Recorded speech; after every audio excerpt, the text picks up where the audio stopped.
கூற்றும் ஒதுங்கும் ஆள்வினையால். இவர் முனையிடுவார், அவருடைய பேரே பாருங்க முனையிடுவார். இவர் ஒத்துக்கிட்டார். இப்போ ஒத்துக்கிட்டு அவங்களுக்காக போர் முகத்தில் போயிட்டு நின்னாருன்னா கூற்று இருக்குல்ல யமன், அந்த கூற்றுவன் அவனே ஒதுங்குவானா. அவர் முன்னாடி நின்றுனா யமன் முன்னாடி இருக்க மாட்டாராம், அவருக்கு தான் வெற்றியாம். கூற்றும் ஒதுங்கும் ஆள்வினையால் கூலி ஏற்று சென்று எறிந்து, கூலி ஏற்றுட்டாரு, மாநிதியத்துக்கு ஒத்துக்கிட்டாரு, சென்று எரிந்து அந்த படையை அழிச்சு போற்றும் வென்றி கொண்டு இசைந்த பொன்னும் கொண்டு மண்ணுவார். இந்த இசைந்த பொன்னும் கொண்டு மண்ணுவார் இருக்கிறதுல இந்த இடத்தில் நான் வேறு ஒன்றை பார்க்கின்றேன். தமிழக வரலாற்றில் பாண்டியர்கள் இருந்தார்கள், பிற்கால பாண்டியர்கள். பிற்கால பாண்டியரில் ஒரு பேரரசை ஆண்டவன் குலசேகர பாண்டியன். அவனுக்கு 2 மகன்கள், சுந்தரபாண்டியன் வீரபாண்டியன் என்று. சுந்தரபாண்டியன் பட்டத்தரசி மகன், வீரபாண்டியன் காதல் மனைவியுடைய மகன்.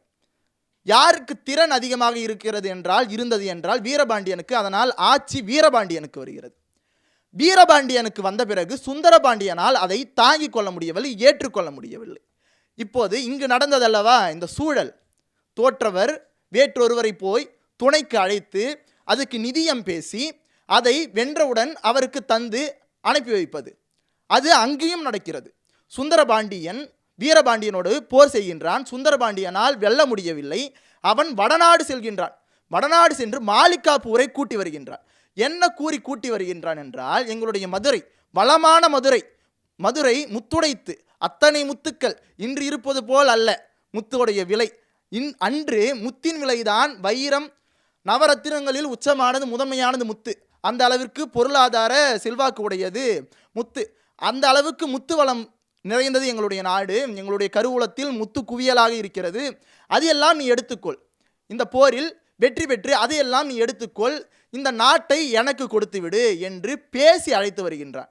பேசி அழைத்து வந்த மாலிகாப்பூர் வருகின்றான். முதலில் போரிடுகின்றான், தோற்கின்றான். மீண்டும் படைபலத்தை கூட்டி போரிடுகின்றான், வென்று விடுகின்றான். ஆனால் பேசிய மாநிதியம் என்ன? உனக்கு முத்து எனக்கு நாடு. ஆனால் மாலிகாப்பூர் செய்தது என்ன தெரியுமா? மதுரை நகரத்தையே அழித்து, மீனாட்சி அம்மன் கோயில் கருவறையை தவிர்த்து மித்ததை அனைத்தையும் அழித்து, அங்கிருக்கின்ற முத்தை தவிர்த்து தங்கம் பொன் பொருள் அனைத்தையும் எடுத்து கொண்டு போய்விட்டான். இந்த தமிழகத்தையே காலி செய்து விட்டான் அப்படி என்று கூறுகின்றான். அப்படிப்பட்ட வரலாறும் இருக்கிறது இந்த மண்ணில்.